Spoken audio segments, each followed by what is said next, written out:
Aujourd'hui, je vous emmène avec moi. Je dois aller récupérer d'abord un dossard pour une course à pied à laquelle je me suis inscrit. Également, sur le retour, on va vérifier l'avancée d'un chantier sur une construction sur laquelle plusieurs de mes investisseurs ont investi. Et en même temps, je vais aborder un sujet dont on ne parle pas si souvent, de manière générale sur l'expatriation et sur le Mexique. Je vais vous parler de ces règles non écrites qu'il faut connaître quand on arrive dans un nouveau pays. Beaucoup d'étrangers, la plupart on arrive avec des bonnes intentions et j'aimerais aborder ce sujet. Je vais essayer d'en énumérer un certain nombre que j'ai pu détecter. Vous allez voir, ça peut complètement changer votre manière de voir le pays. Ça peut également largement faciliter justement cette intégration et les opportunités qui en découlent. Donc c'est parti, je vous emmène avec moi.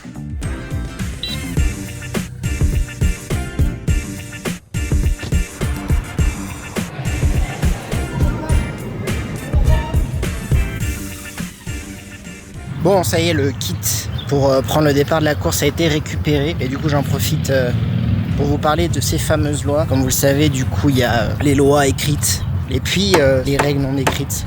Ces lois qui n'entraînent pas forcément des sanctions directes, mais c'est plutôt insidieux. Pour conséquence, il y aura plutôt une perte de temps, parfois une perte d'argent, une perte d'énergie. C'est tout ça finalement qui peut entraîner des complications lors de son intégration et c'est l'erreur qu'on fait beaucoup, nous-mêmes encore aujourd'hui. Donc cette vidéo, voyez-la plutôt comme de bons conseils d'un ami qui a déjà de l'expérience. Essayez d'en tirer le meilleur et voyez-le vraiment comme une manière de pouvoir avoir quelques clés supplémentaires pour faciliter cette intégration. Première règle non écrite, ne pas prendre tout au pied de la lettre, ne pas tout interpréter littéralement. Ça c'est quelque chose qui pose beaucoup de problèmes à beaucoup d'expats. Ça m'en pose aussi d'un point de vue personnel, d'un point de vue professionnel. Les Mexicains pourraient avoir tendance parfois pour accommoder, pour faire plaisir, à donner la réponse qu'on a envie d'entendre. Et ce n'est pas toujours la réalité de ce qui va se passer. Alors il y a sans doute quelque chose que vous avez souvent entendu, je l'ai déjà abordé sur cette chaîne, c'est le fameux ahorita, qui veut dire tout simplement maintenant en espagnol, mais qui dans le cas du Mexique veut dire dans 5 minutes, dans 15 minutes ou dans 3 jours. En tout cas, la temporalité n'est pas tout à fait précise. Donc ça vaut pour plein de choses dans la vie courante et de manière générale, soit d'un point de vue professionnel ou personnel, à ne pas hésiter à clarifier les choses. J'enchaîne directement avec la deuxième règle. N'essayez pas d'importer votre pays. Vous arrivez dans un nouveau pays avec un fonctionnement particulier, des règles particulières. Vous allez très vite déchanter si vous essayez de reproduire, ou en tout cas d'implémenter le système que vous aviez dans votre propre pays ici. Quand vous arrivez ici, parfois, des fois, vous avez envie de lutter sur certaines choses, sur votre manière parfois de réagir, sur manière de communiquer. Sachez qu'à terme, il faudra vous adapter et prendre en considération les particularités de ce pays. Troisième point, ne sous-estimez pas le pouvoir des relations. Au Mexique, le réseau, les contacts, ça fait vraiment la différence. Je m'en suis aperçu évidemment dans le travail pour ma part et quand j'accompagne les investisseurs, le fait que mon réseau, je puisse le mettre au profit des personnes que j'accompagne, ça facilite beaucoup de choses. C'est une manière de travailler qui est adaptée. Et donc voilà, c'est quelque chose qui est très important plus que jamais au Mexique. Créer de la confiance avec les personnes avec qui vous allez vous entretenir, que ce soit dans le travail, dans le perso, peu importe. Mais ici, on marche beaucoup à la confiance, beaucoup au bouche à oreille. Allez, règle suivante, il ne faut pas venir avec une attitude comme si on avait tout compris. Vous allez arriver ici, il y aura probablement des choses sur lesquelles vous ne serez pas d'accord, des manières de travailler, tel processus qui fonctionne de telle manière, vous verrez peut-être ça d'un œil différent, donc vous verrez ça peut-être en vous disant c'est pas efficace, etc. Ça c'est normal. Ce que vous devriez faire selon moi, c'est prendre beaucoup de recul, observer avant et juger par la suite.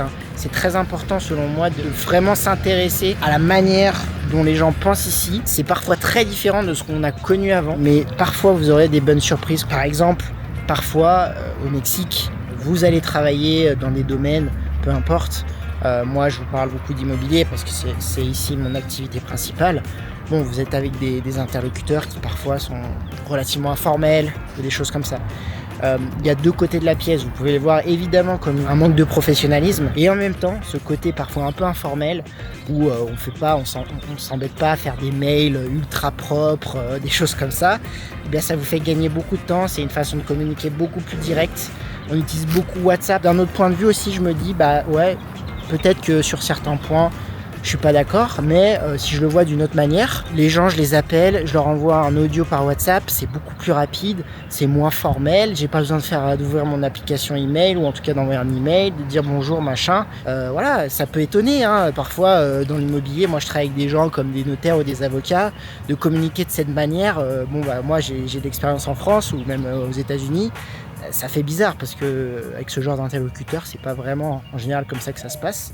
Mais voilà, écoutez, c'est la manière de travailler ici et ça fonctionne comme ça depuis des années. Et c'est pas moi qui vais venir modifier et changer tout ça.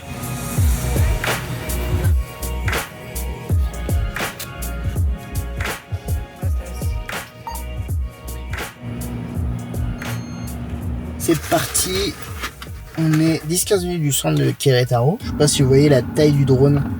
C'est complètement fou. Il y a une telle avancée sur ces outils et croyez-moi, quand vous êtes un professionnel de l'immobilier, alors votre métier c'est pas forcément de faire les plus belles images du monde, mais dans mon cas, eh bien ça me permet de pouvoir communiquer, notamment, vous voyez là, je vais juste faire 2-3 plans pour les personnes que j'accompagne tout simplement dans leur achat au Mexique. Il se trouve qu'ils sont à l'étranger et ça leur donne une vision, une avancée du projet qui est super quoi.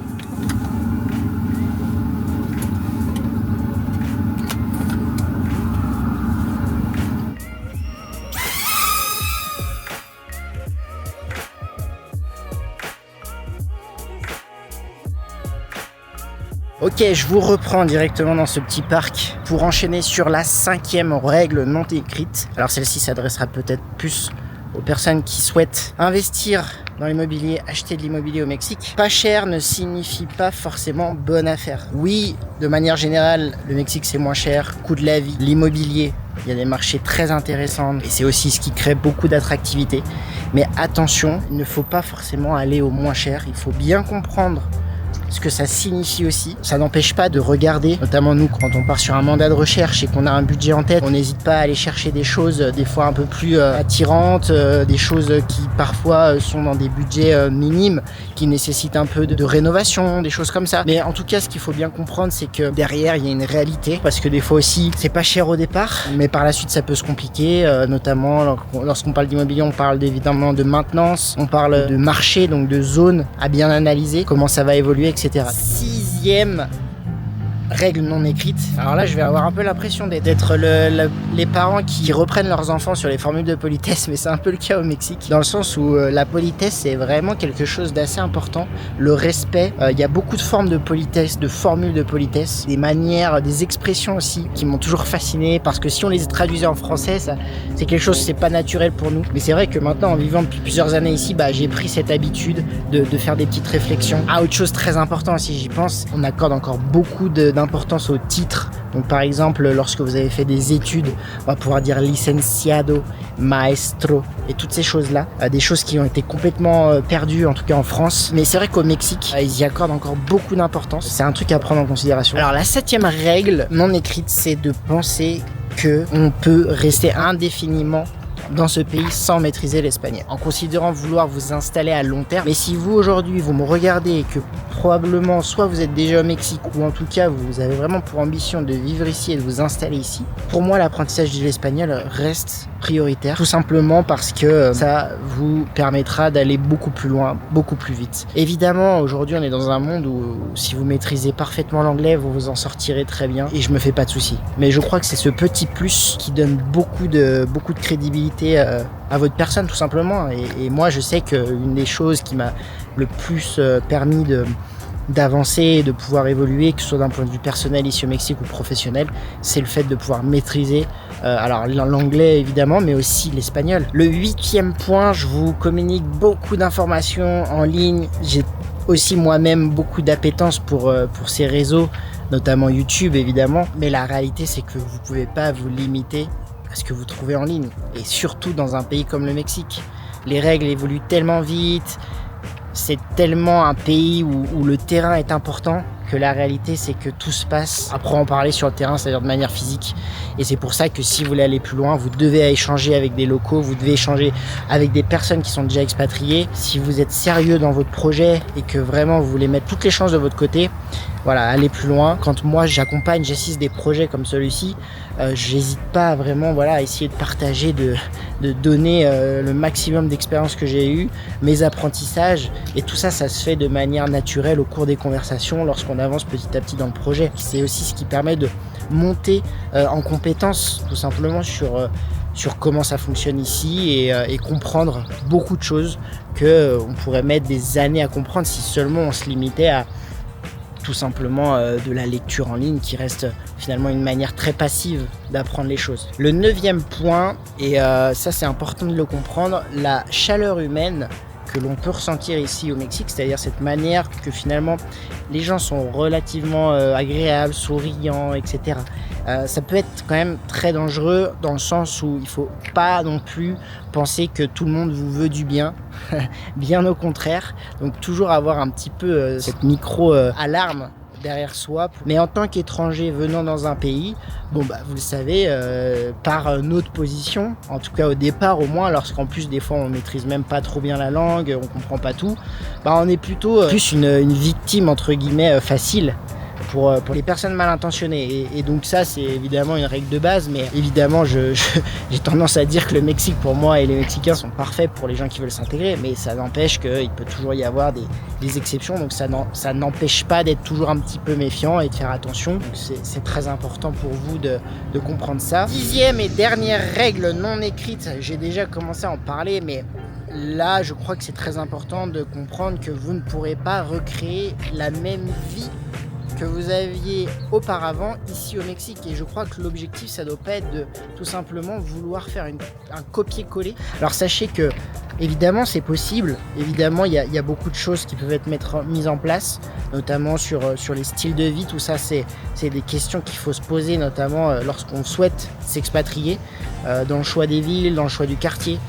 Malgré tout, ça impliquera selon moi des petits changements et des manières de vivre qui seront différentes. Et je crois que c'est bon aussi l'objectif de vouloir aller dans un autre pays, c'est de trouver une autre vie, quelque chose de différent.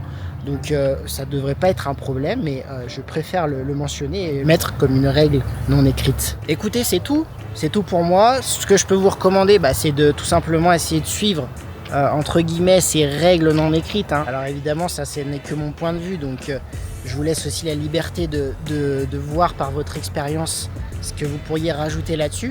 D'ailleurs j'hésiterai pas à regarder les commentaires si jamais il y en a qui veulent faire des suggestions. En tout cas j'espère que cette vidéo vous aidera. N'hésitez pas à vous abonner à la chaîne pour ne pas louper les prochaines. Également mettez un petit j'aime, ça aide énormément pour faire connaître la chaîne. Je vous dis à la prochaine, ciao.